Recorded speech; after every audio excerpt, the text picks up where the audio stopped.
Hey everybody, Josh here at Advantage One, and I gotta say, I've been doing this over a dozen years now, and I have never seen anything quite like this. I don't know where to start. This floor plan is bonkers. This is crazy. It's cool, but I've never seen something like it. I don't know where to start. Okay, well, when in doubt, let's just say you walk in the front door. Here's what you're going to be seeing. You got a hide-a-bed over there and a slide.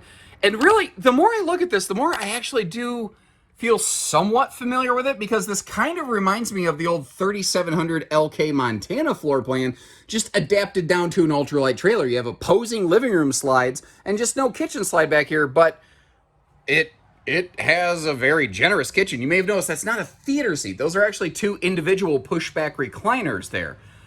And again, I've never seen something exactly like this.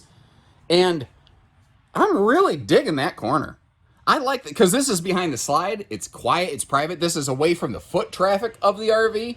You've got this, like, that could be maybe a little work desk workstation. That could be a little dining bar overlooking the door side of your campsite. Check this out. Holy crap, seriously.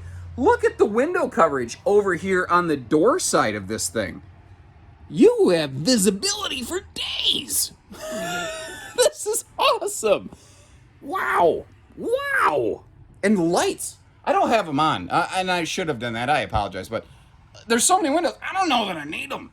Look at all of the light fixtures up here. This thing's going to light up like a Christmas tree. It's going to light up like Nakatomi Towers when, Bruce Willis is hanging out there.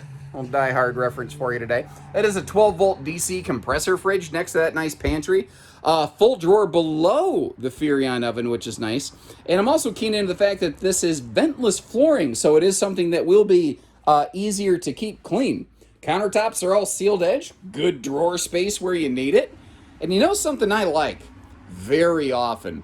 When you are the campsite cook, when you're the kitchen person primarily of the campsite, you get left out of the entertainment. But with this one, when you're standing at the sink or when you're cutting limes and you're serving drinks, oh man, this is a Super Bowl fest right here. You can have your, friends, family over, whatever. This is a game day bucket go boom kind of camper. Oh, I like how that sofa is almost residential style with the legs too. You can slide like a Monopoly board or something under there. That's also a very good place I found to lose guitar picks. I don't know why. I don't know what the science is behind it. Any guitar player can attest to this though.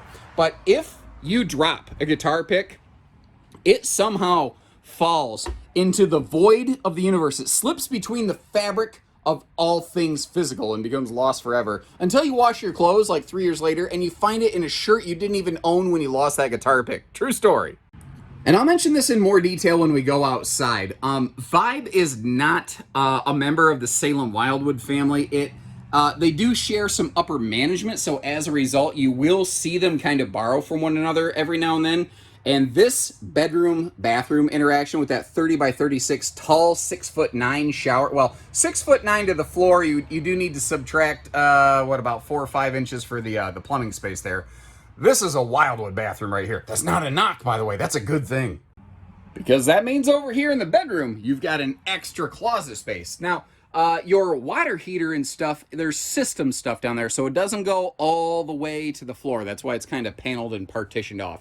By the way, that side stand over there are household and USB outlets on it. I want to point that out because they do a split bedroom setup. You've got one hanging closet here in addition to the big closet we already saw. And then this is just like a wide open claustrophobia stand with the, you know what? I actually think they did this right. Sometimes when I see side stands with open pockets, I will refer to them as elephant enema pockets because you have to stick your arms so far in those to get to the storage. It looks like you're giving an elephant an enema, but that doesn't appear to be the case here.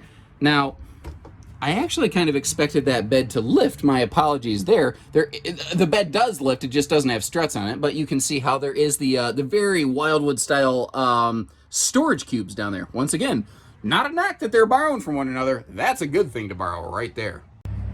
I like the look. I definitely say that. I do like the look of these. The pass-through compartment up here, magnet holdback, and it is big. You can see a lot of aluminum framework going on in here. And if you're kind of curious, like, hey, what does that box say?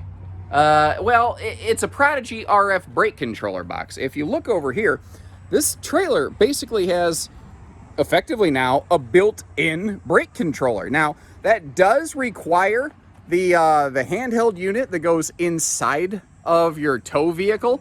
And in my experience, several times I have found with those wireless modules, the extra little loose handheld controller, for whatever reason, sometimes either gets lost, left behind, whatever. I don't know if it is included with this RV. I haven't been able to confirm that with my consignment manager yet. He's with a client and he wasn't able to return my texts on the fly here. So that if that's something you're curious about, like if you need a brake controller, definitely contact our team and check into that, because that could save you several $100s worth of hardware. Oh, I just noticed the outside shower there just above the sewer hookups. And giving you a look down here, you can see she is all enclosed, and that is, I believe, a forced air heated belly on the Vibe series. And it is a fairly long trailer. It's actually shockingly lightweight for the size. 7,000 pounds with opposing slides and this much length. That's a true ultralight. I mean, they've done a good job keeping the weight down there. But it is long. And you're going to hear 7,000 pounds. There's going to be a lot of people going, woo, my half ton will tow that. Well, maybe. It depends on how much cargo you're going to put in it versus your maximum capacity on your pickup and things like that. But a long trailer can push around and cause more sway more easily than a short trailer. So those wide stance axles that we were just looking at right there, those will seriously help avoid that. And actually, I think it was really smart.